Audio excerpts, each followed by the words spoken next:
तो एक क्वेश्चन करते हैं।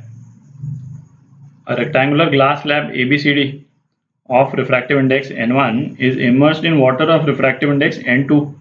ठीक। अच्छा, जो ग्लास का रिफ्रैक्टिव इंडेक्स है वो वाटर के रिफ्रैक्टिव इंडेक्स से ज़्यादा दे रखा है। N1 जो है वो N2 से ज़्यादा। Ray of light is incident on surface AB as shown, है ना, यहाँ दिखा रखा है। The maximum value of angle of incidence alpha max such that the ray comes out only from the other surface CD। मतलब यहाँ पे यदि रे जाए तो CD से ही निकले। अच्छा, तो ये रे जो है यदि केवल CD सरफेस से ही बाहर निकलेगी, इसका मतलब क्या निकला? इसका मतलब निकला कि ये रे जो है वो AD वाले सरफेस से बाहर नहीं निकलनी चाहिए। ठीक है, तो एक डायग्राम यदि अपन बनाएं, ये टुवर्ड्स द नॉर्मल बेंड हो रही, ठीक है। N2 जो है वो N1 से कम है, टुवर्ड्स द नॉर्मल रे जो है इस तरफ बेंड की,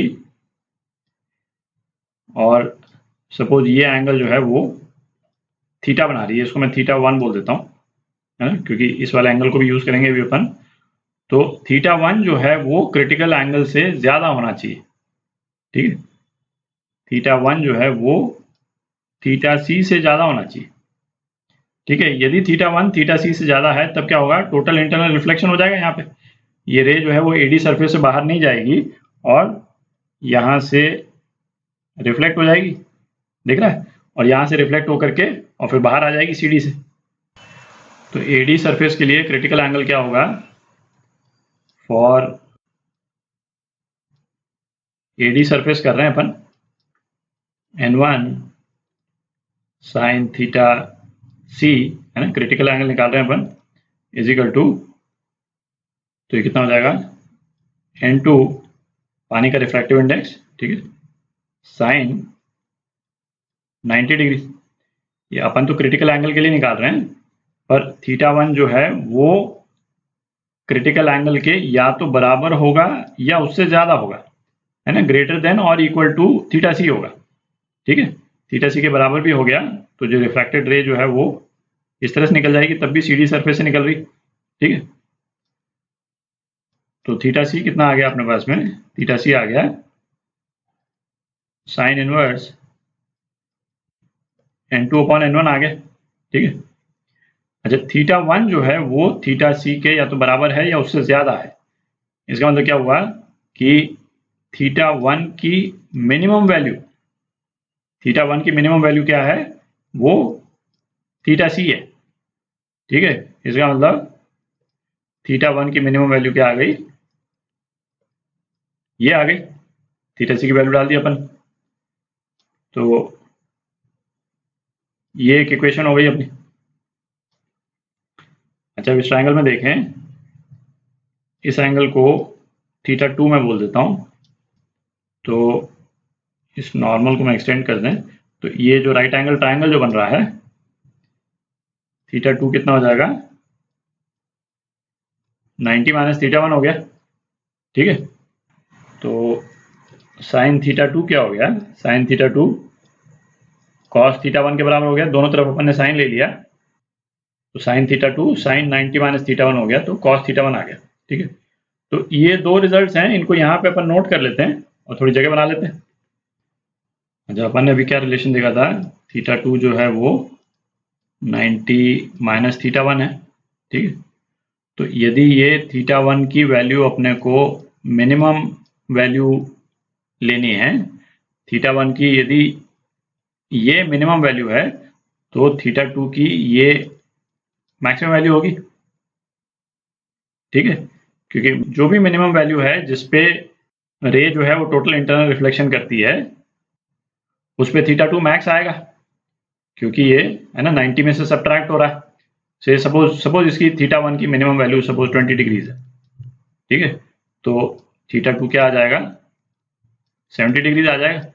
ठीक है, अच्छा, अब ये तो चूंकि मिनिमम वैल्यू है, इससे θ1 की कोई भी वैल्यू इससे ज्यादा होगी तब भी टोटल इंटरनल रिफ्लेक्शन होगा। मतलब θ1 की वैल्यू 30 डिग्री हो, 40 डिग्री हो, 50 डिग्री हो, तब तो TIR तो होगा ही। ठीक है, तो और इनसे रिलेटेड जो कोरस्पॉन्डिंग θ2 की वैल्यूज होंगी वो क्या हो जाएंगी? 10-10 डिग्री कम हो जाएगा, ये वैल्यूज हो जाएंगी। दिख रहा है? तो ये वाली जो वैल्यू है जो θ1 मिनिमम के कोरिस्पॉन्डिंग है वो θ2 का मैक्सिमम वैल्यू, ठीक है। तो अब ये जो AB वाला जो सरफेस है उस पे जो रिफ्रैक्शन हो रहा है उसकी इक्वेशन लिखते हैं। तो AB सरफेस में n2 साइन अल्फा, है ना, अभी मैं अल्फा ही लिख रहा हूँ, is equal to n1 sine θ2, ठीक है। अच्छा, अपने को अल्फा की मैक्सिमम वैल्यू पता करनी है, तो इसकी मैक्सिमम वैल्यू होगी, तो ये θ2 की भी मैक्सिमम वैल्यू को कोरस्पॉन्ड करेगा, ठीक है। क्योंकि है ना, ये वाला साइन वाली टर्म बढ़ेगी तो ये वाली साइन वाली टर्म भी बढ़नी होगी, ये दोनों टर्म्स को इक्वेट होने के लिए, ठीक है। तो अब θ2 मैक्स की जो वैल्यू यहाँ से इक्वेशन 1 से इसमें डाल देते हैं, तो क्या आ जाएगा अपने पास में, n2 sine alpha max is equal to n1 sine θ2 max, है ना। साइन θ2 मैक्स यहाँ से अपन कर सकते हैं, तो cos θ1 मिनिमम,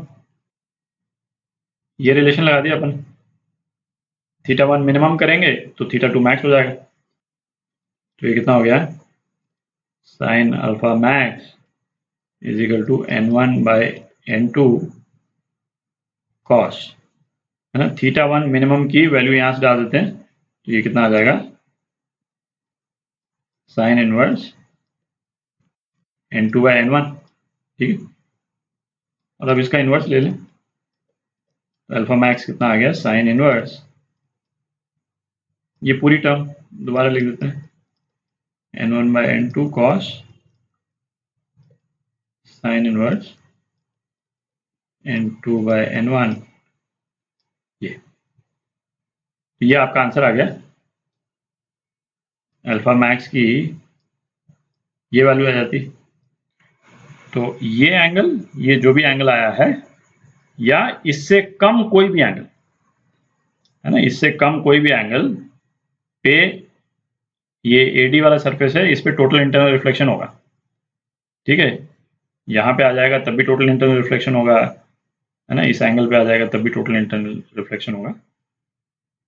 ये मैक्सिमम वैल्यू है।